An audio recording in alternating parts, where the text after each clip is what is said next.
¿Cuándo fue la última vez que tú te emocionaste por una carta? ¿Cuándo fue la última vez que sentiste esa emoción de recibir la carta de un ser querido? Sé que la generación actual está más inclinada hacia las cartas vía electrónicas, pero esta mañana le preguntaba a mi esposa de las cartas que nos escribíamos cuando éramos novios. Y recordaba cómo cuando yo estaba aquí estudiando y nos despedíamos, en algunas ocasiones ella me entregó una carta y me dijo: no la abras hasta que llegues a tu casa. Y yo iba todo el camino, me iba en camión, así que eran como 28 horas, 30 horas, y yo quería abrirla, pero no la abría hasta que llegaba. Y era una emoción tan grande el poder abrirla. Y en esa, no les voy a decir qué nos decíamos, por obvias razones, era algo muy entre nosotros. Pero lo que nosotros platicábamos allí reflejaba mucho de lo que vivíamos en esa etapa de nuestra vida. Cada carta era especial. No decíamos lo mismo siempre. Nos decíamos los adjetivos que nos gustaban, pero decíamos más que eso. Nos emocionábamos al escribir esas cartas, porque reflejaban nuestros sentimientos en ese momento de nuestras vidas. Y sabes, las cartas tienen esa intención, transmitir ese corazón a otra vida y a otro corazón, comunicar corazones. Y hoy estamos iniciando un estudio de un libro de la Biblia que fue escrito en este género literario, una carta. Y esta carta fue escrita entre dos personas que se aman realmente, con un amor más grande que cualquier sentimiento romántico. Es un amor genuino. Es la carta de un apóstol, de un padre hacia un hijo espiritual. Un joven que está enfrentando diferentes desafíos en la iglesia que él está dirigiendo y liderando. Pablo, quien es el autor de esta carta, se saluda inmediatamente en esta carta y se pone allí como el autor de la carta. Y él comienza la carta diciendo: Yo Pablo escribo esta carta. E inmediatamente después de decir su nombre, utiliza una función que él tiene. Él es el apóstol, Pablo, apóstol. Y intencionalmente pone esta función para marcar el tono de la carta. Realmente Pablo está escribiendo esta carta a un joven que él ama genuinamente, pero quiere decirle a este joven que lo está escribiendo no solamente Pablo, que ama a Timoteo, sino Pablo, apóstol, que ama a Timoteo. Así que es más que una carta personal. Es una carta personal, pero es más que eso. El destinatario debe saber que esta carta no se lo manda un hermano que lo ama solamente. Timoteo tiene que saber que quien le envía esta carta es un hermano que lo ama, pero que es apóstol. Ellos ya se conocen, Pablo y Timoteo ya se conocen. Han sido compañeros de milicia. La relación entre ellos es bastante entrañable y profunda. Pero el joven Timoteo, al recibir la carta, debe leerla con toda seriedad y urgencia, porque se lo está mandando Pablo, su hermano, pero también se lo está mandando el apóstol. Así que cuando leas esta carta, Timoteo, léelo con seriedad y urgencia, porque lo que Pablo ha escrito lo ha hecho en su función de apóstol. Y esto lo pone como líder de la iglesia primitiva. Así que Timoteo debe leer esta carta y dejar a un lado Ese sentimiento de, yo quiero que me trate solamente como mi hermano, que Pablo sea mi amigo, que cuando me escriba como amigo. No, te está escribiendo Pablo, el apóstol. Te lo está escribiendo con la autoridad apostólica. Y cabe mencionar que esta credencial que Pablo pone inmediatamente al inicio de su carta es la credencial más alta en la iglesia primitiva. Era las personas con mayor autoridad. Pero Pablo entonces le está escribiendo esto para que Timoteo sepa que quien se lo está escribiendo no solamente es su amado Pablo, sino Pablo el apóstol. Pero adicional a esto, Pablo quiere poner este sello de autenticidad en su carta para mostrar la autoridad con la que está hablando, no solamente para su primer destinatario. ¿Quién era su primer destinatario? Timoteo. Pero no solamente Timoteo va a leer esta carta o va a recibir un mensaje en esta carta, sino también a sus lectores secundarios, la iglesia de Éfeso, y muchos líderes de esa iglesia que realmente están siendo de tropiezo a la propia iglesia.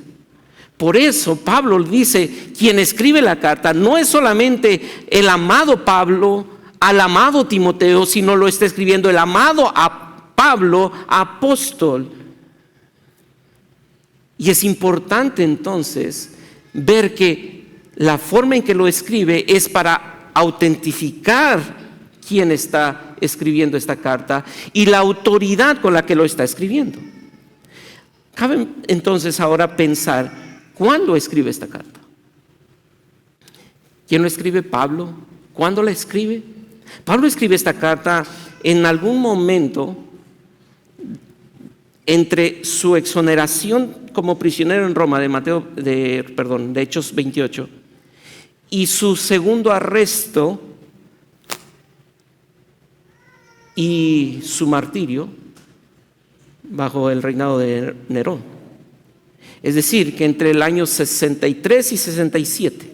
Y sé que esto es un poco técnico, que uno podría decir que eso qué tiene que ver, qué relevancia tiene. Déjame decirte por qué es importante. Porque Pablo viene saliendo de un encarcelamiento y pronto, nosotros que vemos la película posterior y completa, pronto va a volver a ser encarcelado y martirizado. En una ventana de tiempo de solamente 3 o 4 años, Pablo escribe esta carta. Hay todo un sistema, ya sea religioso o sea gubernamental del Estado, que va a perseguir a Pablo y que está persiguiendo a Pablo. Y cuando tú lees la primera carta de Pablo a Timoteo, no te das cuenta que Pablo tú no notas eso. Oye, Pablo, es notorio que en esa carta está diciendo, por favor, Timoteo, ponte a ayunar con la iglesia de Éfeso para que ya me dejen en paz los religiosos o dejen en paz el imperio romano. Tú no notas eso. De hecho, citó el pastor Miguel, ¿qué es lo que deberían hacer los hermanos de Éfeso? Que se hagan oraciones y rogativas por los que están en eminencia. Pero Pablo, estás en una ventana de tiempo donde te están persiguiendo los religiosos o te van a perseguir y tú estás pidiendo oración por ellos. Así que en ese contexto, Pablo está escribiendo esta carta. Y Pablo tiene una pasión por compartir el evangelio, que en esa ventana, cuando sale de la cárcel, inmediatamente sale y va a visitar a esas iglesias que él tanto ama y a buscarles y animarles y edificarles, y le dice, ¿quién está en Éfeso? Timoteo, yo tengo que escribirle a Timoteo y tengo que animar a Timoteo y tengo que recordarle lo que él tiene que hacer mientras está siendo perseguido y pronto será encarcelado. Así que el apóstol, en medio de una constante persecución, encarcelamiento, incertidumbre, él escribe esta carta. Y no te da la impresión de que esas son las circunstancias que le rodeen. Porque su llamado a cuidar de la iglesia por medio de la enseñanza bíblica no está supeditado a las inclemencias políticas No está supeditado a la incertidumbre de un emperador impío como Nerón, ni está supeditada a la traición de las personas que lo han abandonado, como lo leemos en la misma carta, sino que está determinado por el Señor que le ha enviado y le ha dicho: tú tienes el llamado de ser apóstol mío. Así que en medio de cualquier circunstancia, lo único que te debe de importar es edificar a la iglesia a través de la formación de líderes que glorifiquen su nombre. Entonces, ¿quién escribe la carta? Pablo. ¿En qué? ¿Cuándo? 63, 67, en medio de este tiempo de persecución. Hay una pequeña ventana de su vida donde no lo persiguen, y en ese momento Pablo escribe esta carta. ¿A quién se lo escribe? A Timoteo. Timoteo, un joven Timoteo. Él es nativo de Listra, y Pablo estuvo en esa ciudad de Listra en su primer viaje misionero. Y en ese primer viaje misionero no se menciona nada, por lo menos en la narrativa bíblica de Hechos, no se menciona nada de Timoteo, sino que Timoteo aparece hasta el segundo viaje misionero en Hechos capítulo 16. Y ahí aparece cuando Pablo llega allí, a Listra y a Iconio, más o menos en el año 51, pero ya pasó un tiempo entre su primer viaje y su segundo viaje. Y en Hechos 16 leemos que Timoteo había crecido. Muchos creen que Timoteo fue convertido en ese primer viaje donde no se mencionó a Timoteo, simplemente Pablo llegó, predicó, y algunos creen que allí Timoteo creyó. Pero regresa Pablo en su segundo viaje y ahora aparece Timoteo. Y si tú vas a Hechos 16 te vas a dar cuenta que ya hay una referencia muy significativa que dan acerca de Timoteo, porque Timoteo ha crecido y ha madurado espiritualmente, tanto así que los creyentes de Listra e Iconio daban buen testimonio de él. Así lo dice la Escritura. Ellos daban buen testimonio, conocían a Timoteo, que había sido un jovencito cuando conoció el Evangelio y ha venido creciendo y ha dado testimonio de su fe. Así que Pablo escucha esas referencias y cuando se va le dice a Timoteo: vamos, tú vas conmigo. Y Timoteo se aventura a ir con Pablo, pero le dice algo: pero antes de ir tienes que circuncidarte. Timoteo es un gentil y ahora tiene que circuncidarse. Y se circuncida. Y Pablo toma a Timoteo como su discípulo y lo lleva. Y es notorio que Timoteo asume eso y dice: yo abraza ese reto y va con Pablo. Evidentemente Pablo tenía a Timoteo en alta estima y le confió una responsabilidad monumental. Y dentro de esas responsabilidades monumentales fue de ponerlo ahí en Éfeso precisamente, como lo vamos a ver en el desarrollo de esta serie. Pero era notorio que no lo puso allí porque tenía el perfil perfecto para ser el líder perfecto de las iglesias donde él lo puso.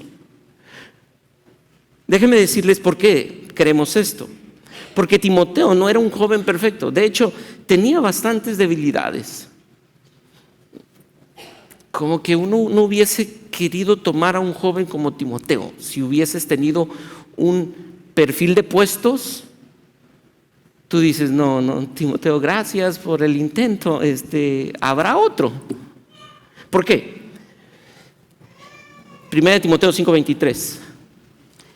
Pablo le dice: yo sé que siempre te enfermas, voy a parafrasearlo, Y no lo dice así, pero siempre te enfermas del estómago.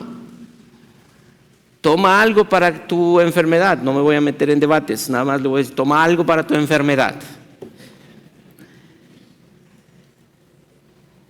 No solamente eso, era enfermizo Timoteo, pero además tenía defectos de carácter. Cuando tú ves 2 de Timoteo 1:7, 1:8, Timoteo era un joven dubitativo, un joven temeroso. Cuando lees entre líneas, deducimos que en verdad era tímido. Y algunos interpretaban esa timidez como cobardía.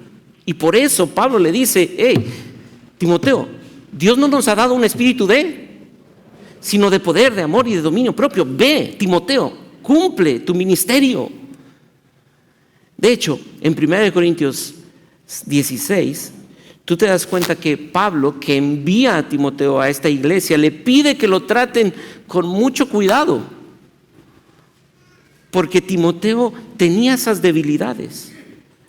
Y otro factor que ya lo mencioné indirectamente es su juventud.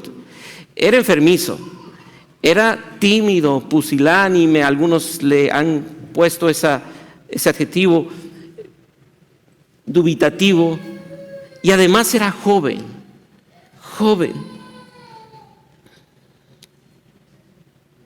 Todo esto lo pone en un contexto muy singular a Timoteo.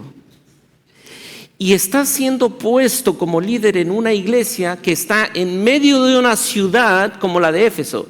¿Recuerdas Éfeso? Éfeso era una ciudad como cosmopolita. De verdad, era una gran ciudad en el mundo antiguo. Algunos han puesto al templo de la diosa Diana como una de las maravillas del mundo antiguo, porque era un lugar en verdad atrayente, lleno de inmoralidad, pero también llenaba la ciudad de una economía bastante estable. Así que un joven como Timoteo, enfermizo del estómago, con el estrés que implicaba, dubitativo, joven, en medio de una ciudad como esta, ¿qué le espera? ¿Cuál es el futuro? ¿Qué planificación estratégica puedes hacer con un joven como él? ¿Qué metas le puedes poner? Pues mirad, hermanos, vuestra vocación, que no soy muchos sabios según la carne, ni muchos poderosos, ni muchos nobles, sino que lo necio del mundo escogió Dios para avergonzar a lo sabio, y lo débil del mundo escogió Dios para avergonzar a lo fuerte, y lo vil del mundo y lo menospreciado escogió Dios, y lo que no es para deshacer lo que es, a fin de que nadie se jacte en su presencia. Pero estoy leyendo y citando 1 Corintios capítulo 1, versículo 26, pero quisiera citar y que tú escuches el versículo 30. Más, esto es la realidad, miren quiénes somos, más, esa proposición bendita, más, pero más, por Él.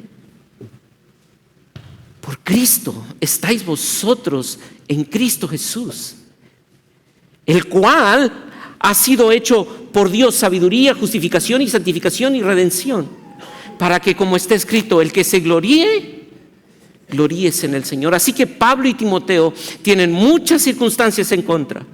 Timoteo tenía todas esas debilidades ante el ojo humano. Y ha sido puesto en una iglesia en medio de una sociedad llena de inmoralidad, que de alguna forma esa situación ha afectado directa e indirectamente a la iglesia y sus prácticas. Y ahí está este joven débil y este apóstol siendo perseguido, sufriendo incertidumbre.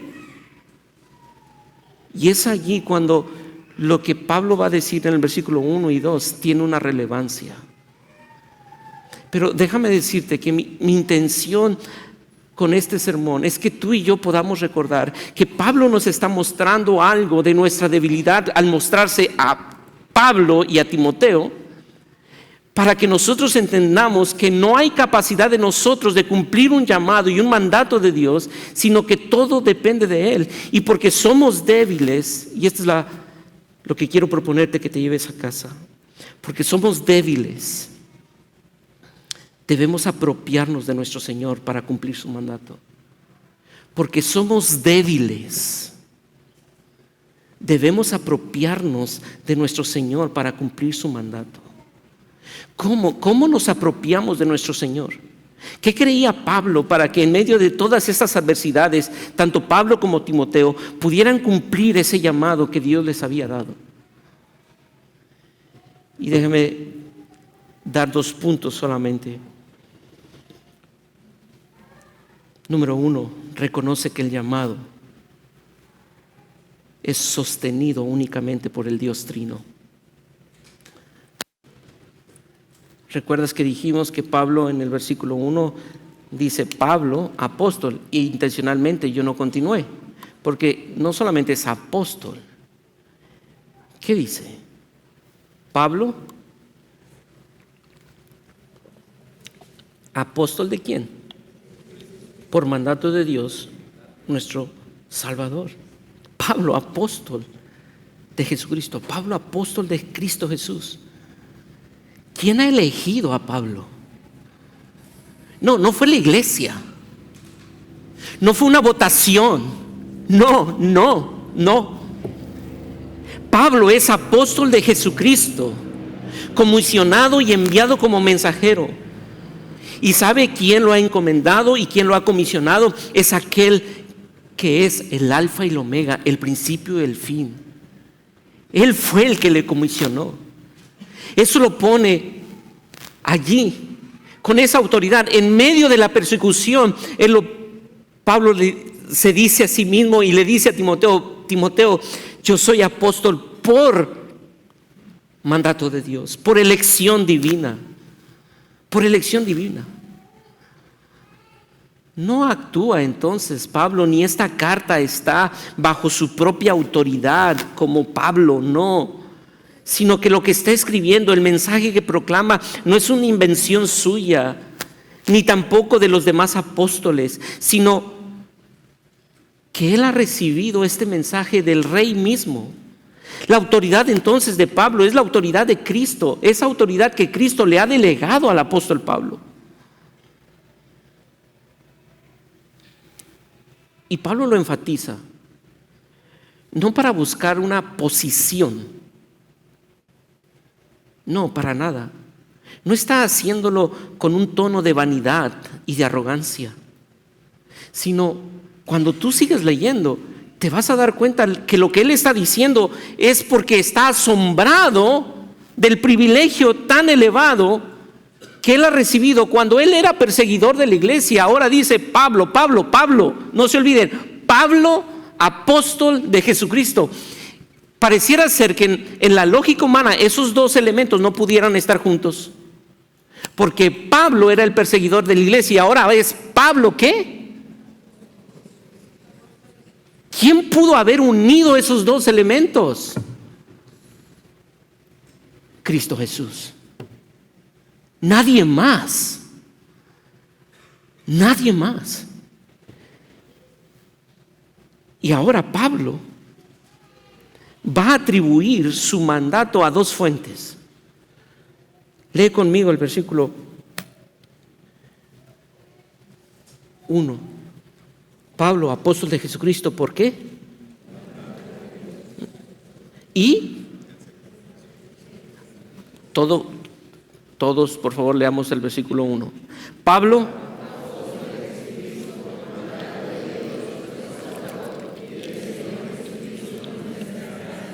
¿a quién atribuye el mandato de Dios? El mandato. Dios nuestro Salvador. Señor Jesucristo, nuestra esperanza. ¿Sabes por qué soy lo que soy? por Dios nuestro Salvador y Señor Jesucristo nuestra esperanza. Pablo de hecho atribuye su mandato así: Dios nuestro Salvador y a Cristo nuestra esperanza. Y aquí, como todo el Nuevo Testamento, vemos al Padre y al Hijo, al Dios Trino, y dos personas de la Trinidad actuando en perfecta armonía, al unísono. La voluntad del uno siempre es la voluntad del otro. El llamamiento de uno siempre es el llamamiento del otro. Pero nota aquí, Pablo, el perseguidor, fue llamado por el Dios Trino, obrando el Padre y el Hijo para llamarlo. Don glorioso es ese, que el perseguidor ahora está siendo escogido de manera visible, no que en ese momento haya sido escogido, sino que él fue escogido desde antes de la fundación del mundo, pero es evidente que ahora su elección fue manifestada por Cristo y por el Padre. ¿Qué mérito? Ninguno. Pero aquí Pablo dice, Timoteo, fue nuestro Salvador, Dios nuestro Salvador, que me escogió, que me mandó, que me encomendó. Y esta palabra Salvador tiene una connotación de señorío, porque se utilizaba en un culto imperial. Casi siempre se utilizaba también para atribuirle a algún hombre que rescataba con poder a alguien. Y quien tenían en mente en la cultura secular era precisamente a los emperadores que iban y tomaban y conquistaban y salvaban a muchos. Así que ese título siempre se le adjudicaba a un emperador. En este momento, en el contexto que se está escribiendo esta carta, ¿quién está de emperador? Nerón. Y Pablo dice, hay alguien que es Salvador y no es Nerón,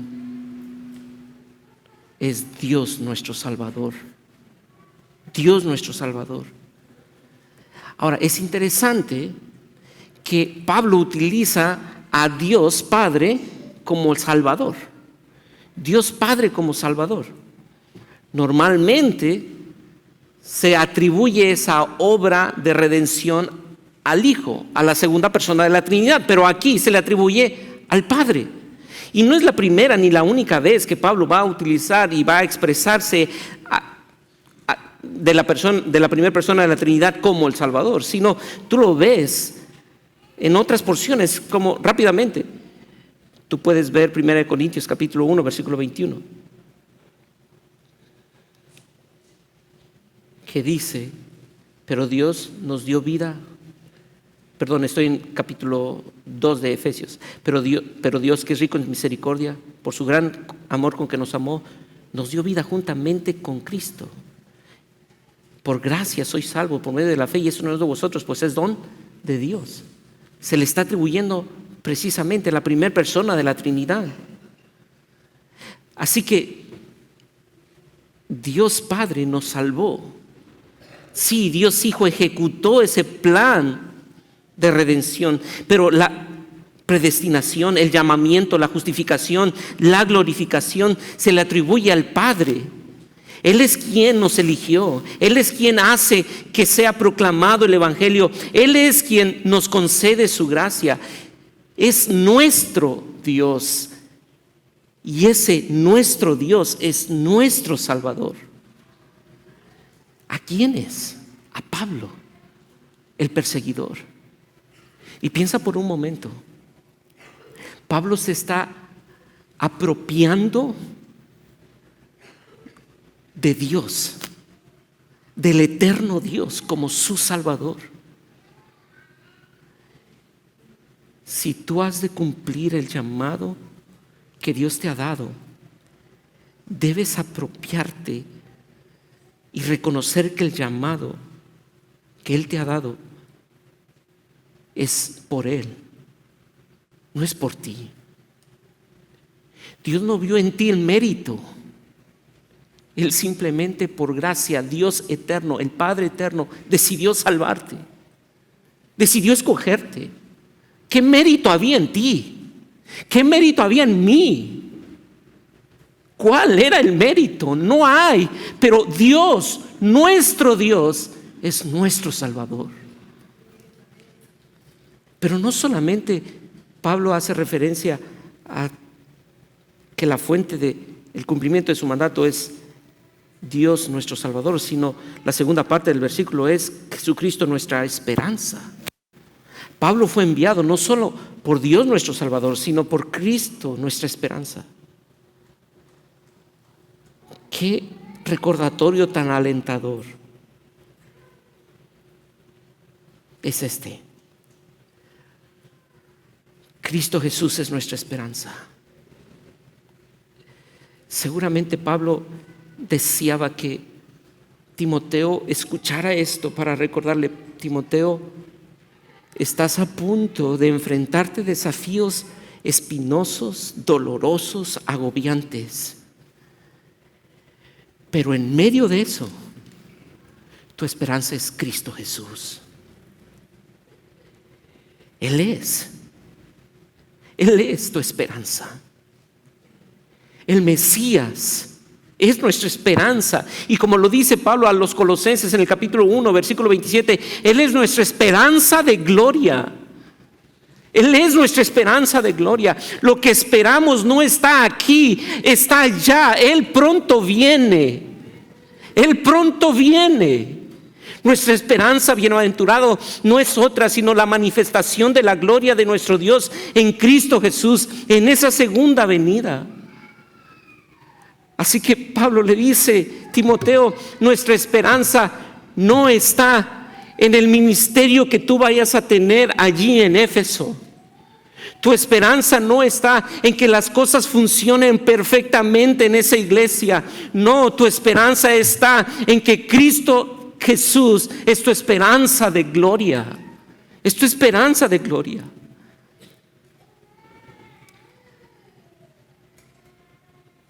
Y mi querido hermano, ¿puedes recordar cómo Pedro lo dice en el capítulo 1, versículo 3? Bendito sea el Dios y Padre de nuestro Señor Jesucristo, que según su grande misericordia nos hizo renacer. ¿Para qué? Para una esperanza viva. Una esperanza viva. No corremos tras el viento, corremos tras una esperanza viva. Viva.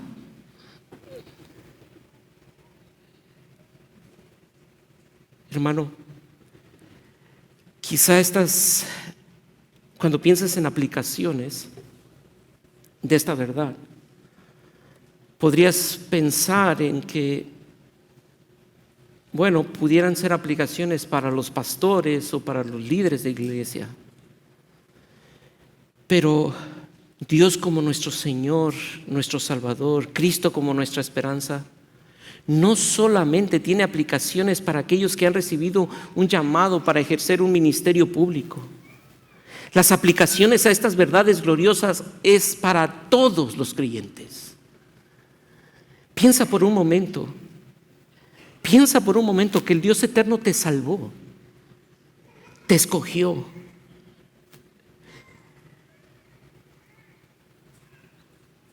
Piensa por un momento en eso.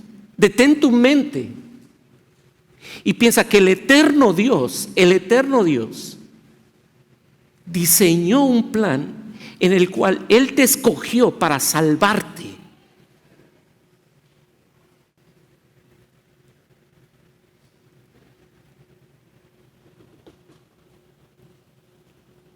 Estoy seguro que esta semana te has sentido desalentado porque eres débil. Y tus debilidades te han marcado. Porque vives en un mundo caído donde duele, donde la traición es común, donde los hijos no son lo que uno esperaba, donde el matrimonio no era lo que uno soñaba, donde la enfermedad es más dolorosa de lo que uno se imaginaba. Y te hace preguntarte si en verdad hay valor. En verdad, ¿vale la pena? ¿Vale la pena? Porque, ¿cómo saber si vale la pena cuando no hay nadie quien elogie lo que como mamá hago todos los días? Todos los días me levanto y hago la misma rutina y jamás voy a recibir un elogio, un título, un reconocimiento público. Nadie agradece. Pero hoy quiero decirte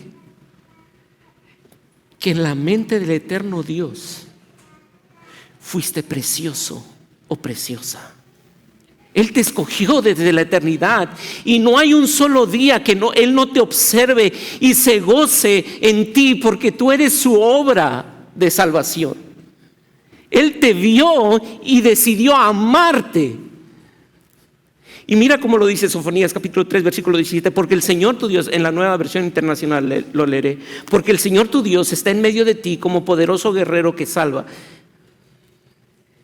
Y me encanta la siguiente parte del versículo: se deleitará en ti. Él se goza en ti.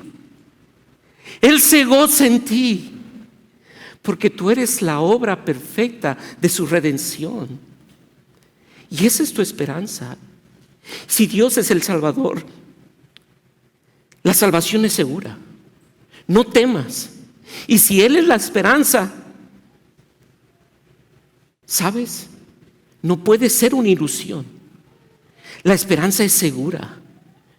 Entonces tu esperanza es un ancla segura, es una roca firme, es un sostén diario. Cristo, nuestra esperanza en la vida y en la muerte. Cristo es, Cristo es. Cuando tu corazón se destroce, recuerda, Cristo es mi esperanza. Tu esperanza no está en un ministerio. Tu esperanza no está en la adulación de este mundo. Tu esperanza no está en tu desempeño. Tu esperanza no se encuentra en tus credenciales académicas o en tu currículum. Tu esperanza está en Cristo. Cristo. Y ese Dios, tu Salvador, y ese Cristo, tu esperanza, le dice Pablo a Timoteo, versículo 2, a Timoteo, verdadero hijo en la fe. Y ese me lleva al siguiente punto: gracia, misericordia y paz de Dios nuestro Padre y de Cristo Jesús nuestro Señor. Y número 2, apropiate de sus bendiciones eternas que fortalecen el llamado.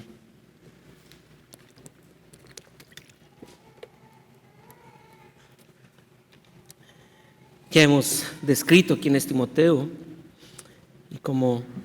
y el por qué le llama Pablo hijo en la fe. Pero ahora Pablo le dice a Timoteo las bendiciones que Timoteo tiene por ser receptor de esa salvación del Dios Padre y tener la esperanza en Cristo Jesús.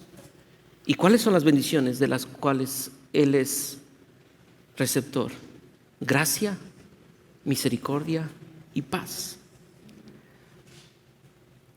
Es interesante que Pablo utiliza esta expresión única en esta forma, utilizando esta triada de bendiciones. Es única en sus cartas.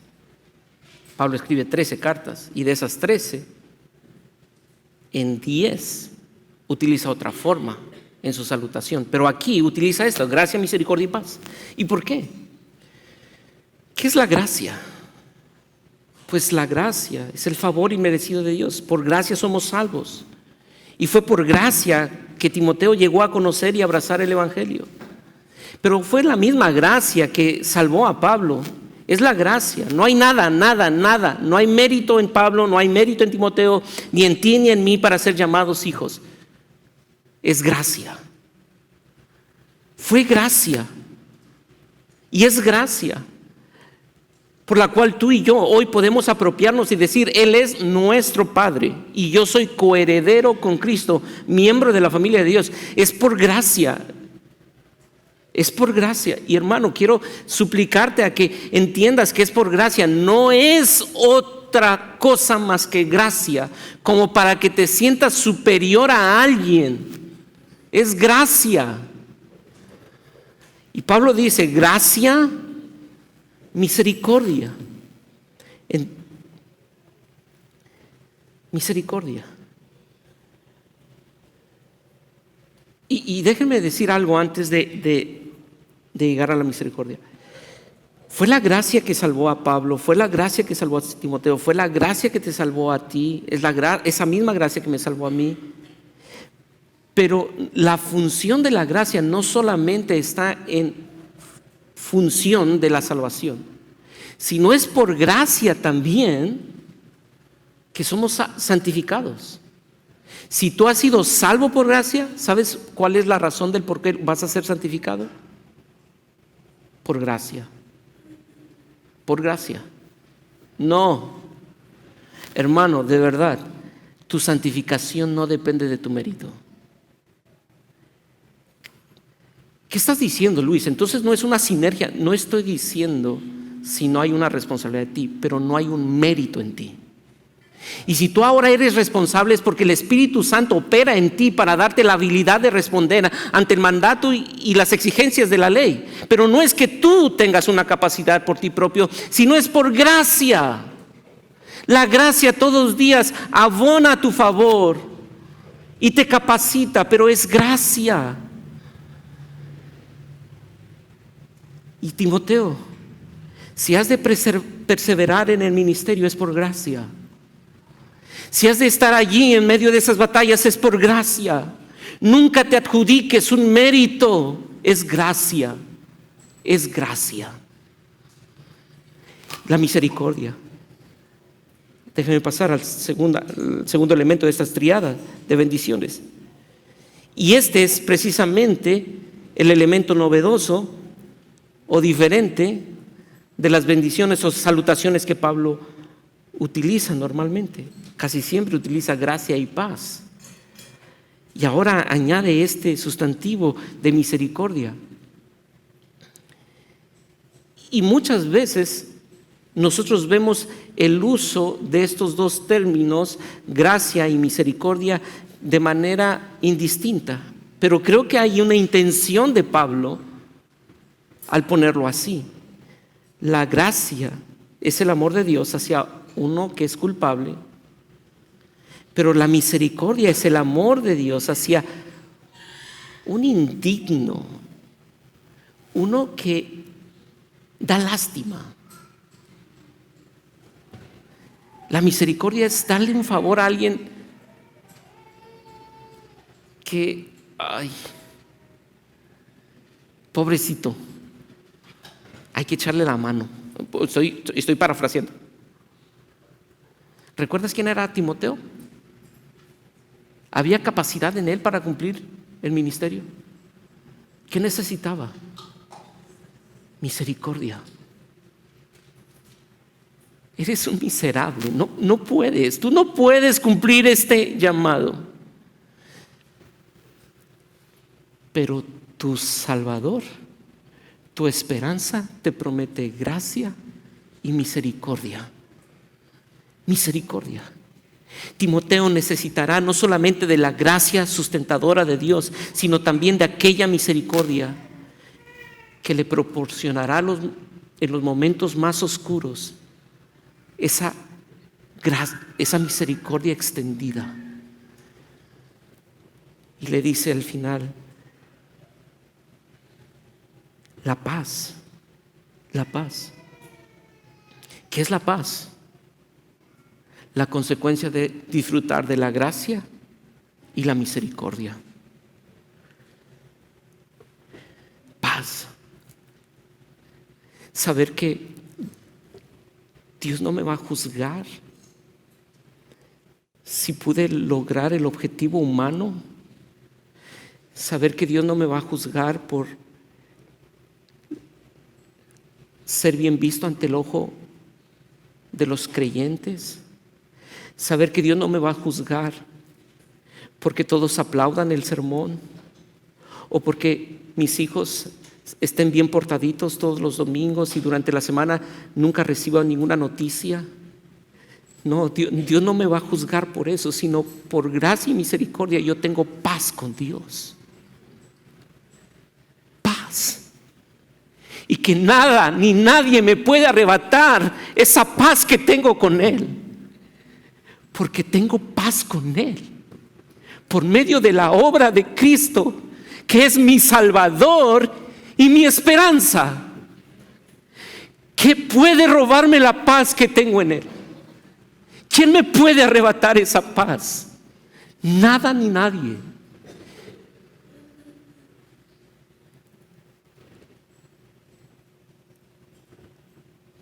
Pero la gracia, misericordia y paz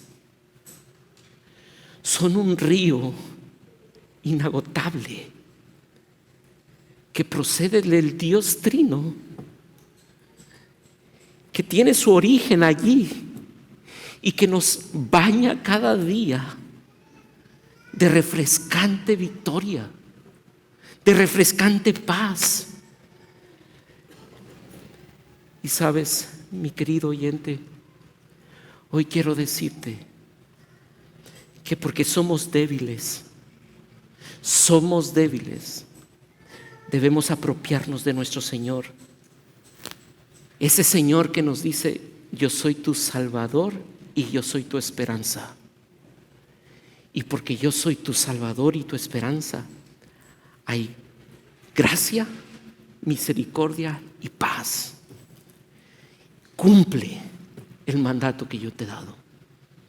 Cumple el mandato que yo te he dado. No es solamente para quedarnos pasivos, es para cumplir el mandato. Yo quiero animar a aquellos que están aquí, que han sido llamados por Dios para predicar el Evangelio. Recuerda esto. Recuerda esto. Cumple tu ministerio recordando que eres débil, pero que en tu debilidad puedes apropiarte de tu Señor, que es tu Salvador y tu esperanza, y que te da día a día gracia, misericordia y paz. Pero para ti que no has recibido un llamado de predicar públicamente el Evangelio, que no tienes un ministerio público, tú, mi querido creyente, tú necesitas la misma verdad. Tú necesitas la misma verdad. Él es fuerte, tú eres débil. Y porque tú eres débil, tú tienes que apropiarte de Cristo como tu Señor y tu Salvador y tu esperanza única, y disfrutar cada día de esa gracia, misericordia y paz que hay por la obra de Cristo. Y yo quiero pedirte que antes de que nos vayamos, tomes tiempo para orar y pienses que esta semana seguramente habrán muchos momentos donde la debilidad vendrá a tu vida y te recordará lo débil que eres. Y allí debes apropiarte de tu Señor como tu Salvador y como tu esperanza, disfrutando de la gracia, misericordia y la paz. Oremos juntos.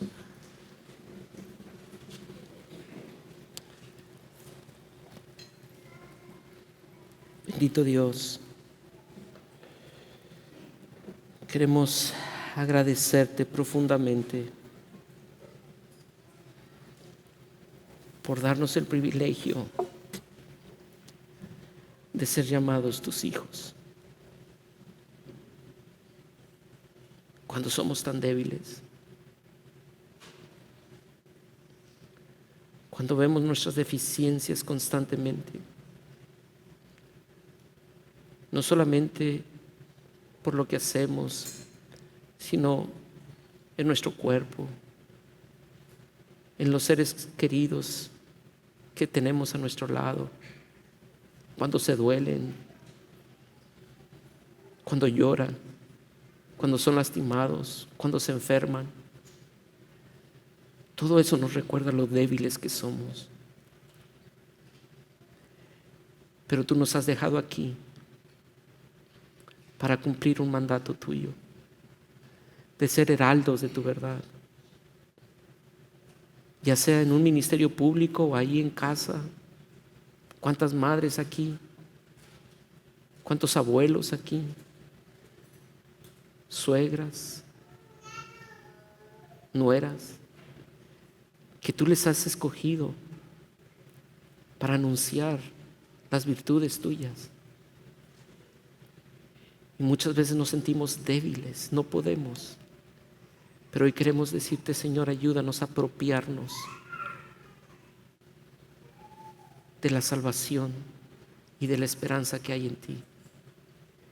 Y que al apropiarnos de eso podamos disfrutar de la misericordia, de la gracia, misericordia y paz que fluyen como un río inagotable.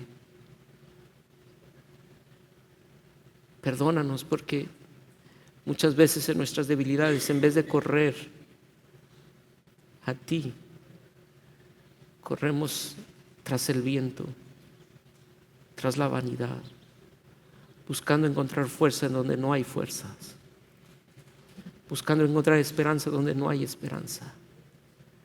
Pero hoy ayúdanos a correr a ti como nuestra única fuente de salvación y esperanza, porque allí hay gracia, misericordia y paz. Y hoy pedimos que este himno, Tengo paz, pueda ser entonado no solamente con nuestros labios, sino que en verdad pueda ser un canto que fluye de nuestro corazón, reconociendo la bendición que hoy tenemos en ti. Tenemos paz. Tenemos paz. Y queremos alabar tu nombre, porque te lo pedimos en Cristo Jesús. Amén. Amén.